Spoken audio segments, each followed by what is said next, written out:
Hello and welcome to this channel. Before anything, let me tell you a story. One fine day, Socrates met a mob on the streets of Athens that was chasing a fellow. He asked one of the pursuers, "Who are they running after?" "A murderer," was the prompt reply. "What do you mean, a murderer?" asked Socrates. "Well, someone who kills." "I see," said Socrates. "You mean a hunter?"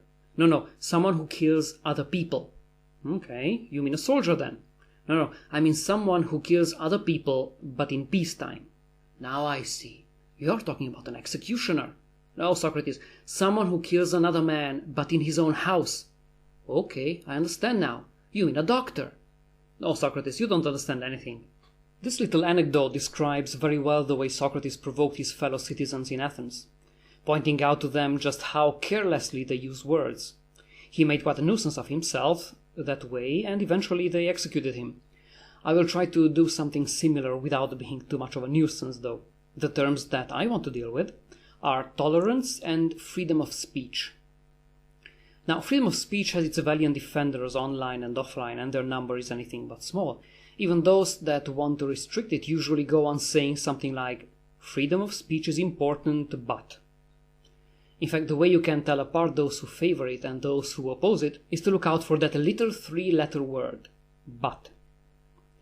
For a long time I was against freedom of speech, not in this wishy-washy yes-but way, but on principle. Only when I dug a bit deeper in the history of my native Transylvania did I fully understand its meaning and importance for a society like ours.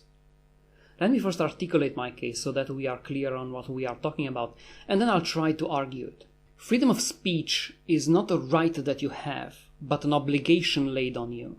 It is not about your right to speak your mind, though this is part of it, and much less about your right to be heard, which is not part of it.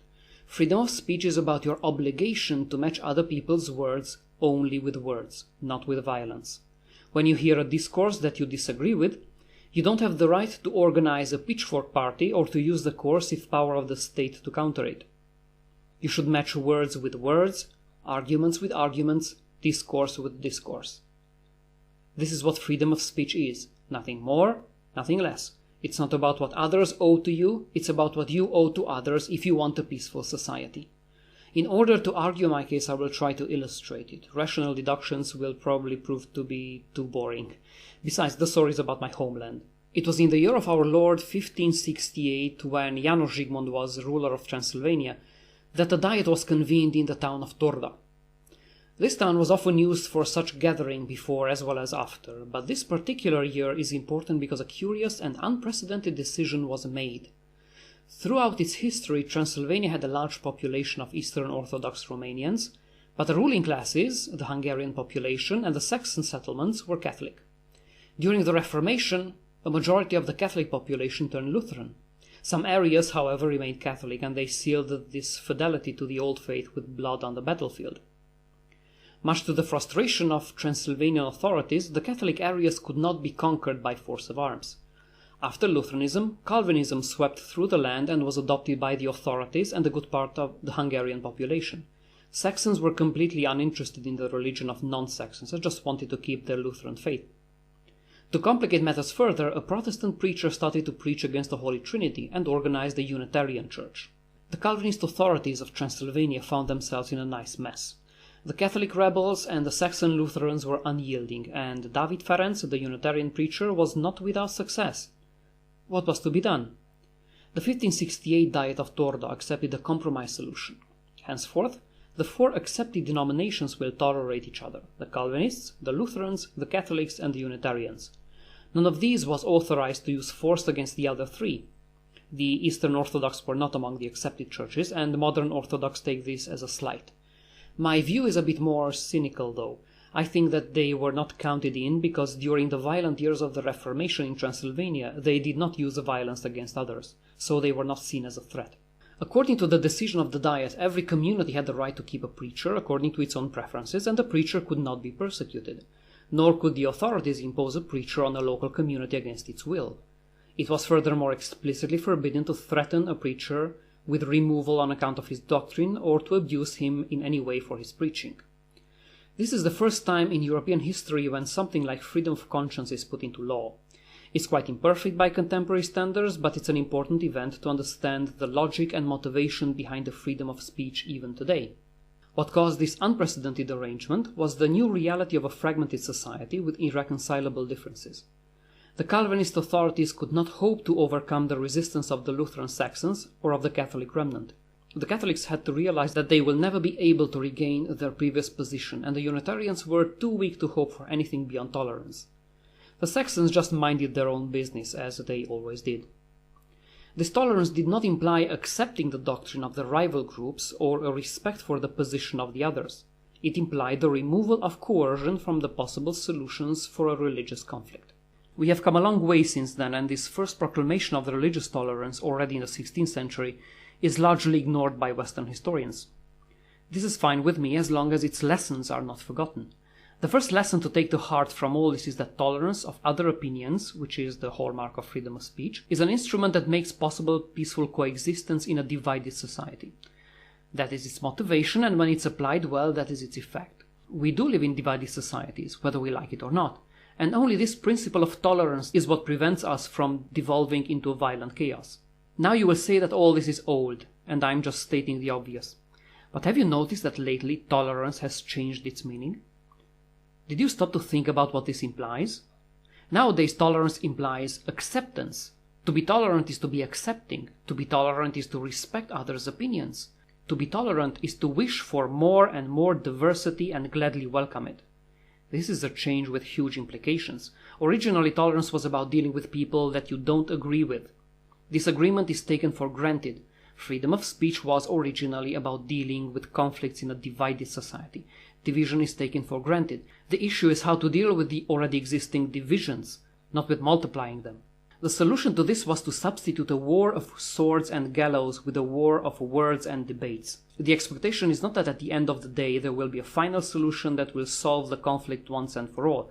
The expectation is that when you have a conflict of views, you will not try to solve it through violence, either by passing a law against your opponent or by taking the law into your own hands. You probably heard lots of people around you saying that we talk too much and we do too little. Well, that's the whole point. We are supposed to talk and debate instead of taking up arms. Is Jesus Christ present sacramentally under the appearance of bread and wine, or is that just symbolic? The solution to this is not to gather our armies and fight, or to pass a law that criminalizes the losing side. The solution to this is to continue the debate as long as there's interest for it, and let people decide for themselves. I gave this example because this is an issue that most people don't care about anymore. However, the same principle applies to contemporary debates. And with this, we are back to the yes to free speech but argument. You will be told that some opinions should not be voiced because they are bigoted, ignorant, hateful, and hurtful. So there should be a freedom of speech, but only for approved opinions. Those that fall under the category of bigoted, ignorant, hateful, or hurtful opinions should be suppressed. Notice the difference in emphasis. In one case, the rules of conduct are neutral towards the content of opinions. Disagreement is taken for granted. The important thing is to find a way to deal with conflicts without resorting to violence. In the other case, it is taken for granted that there is a qualitative difference between opinions, and coercion should be used on the side of the right set of opinions to suppress the wrong opinions. Thus we have gone full circle to the time before the Diet of 1568 that proclaimed neutrality regarding the content of opinions. We have turned back to the age of correct opinions and incorrect opinions toward which the state authorities should not remain neutral. The regressive left is fully deserving of its name. That decision of the Diet of Torda made a decisive step towards peace in the land by removing central government from the equation. As long as the central government is seen as the key to solving the debate, violence is unavoidable. Each party has an interest in taking over the central government, for fear that the other party or parties will do the same. It is literally a question of life and death to come out victorious in the race to the top. By taking away the central government's authority to decide the justice of a cause and enforce it, the Diet made peaceful coexistence between the disagreeing parties possible. What the yes to free speech but crowd does not understand, because they ignore history and ignore the experience of those who managed to learn their lesson, is that by keeping the central government neutral and taking away the possibility of a definitive political solution to a disagreement, the Transylvanians created the necessary conditions for coexistence. Today you will hear the regressive left arguing that we should do this or that as a society because it's the current year. Isn't it ironic that the left advocates a way of resolving conflicts that was outdated and unworkable already in the second part of the 16th century, at least in Transylvania? Regressive indeed. The conflicts of the 16th century were religious, or even when they were not religious, they were justified on religious grounds. Today the conflicts in the Western world are not religious anymore. The way forward under these conditions is to realize that as long as the central government is not neutral towards ideological disputes, whether religious or not, it is a prized possession that will drive people into an aggressive race. Whoever is in possession of political power can coerce others and is safe from political coercion. Have you noticed how polarized our societies have become? How aggressive the public discourse is becoming? There's nothing surprising about that. As political power takes more interest in ideological debates, the stakes get higher and higher.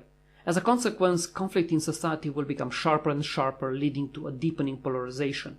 There's also something else to consider. As long as political power can't be used to settle an ideological dispute, the communities formed along the lines of the ideological divide will be forced by the circumstances to coexist.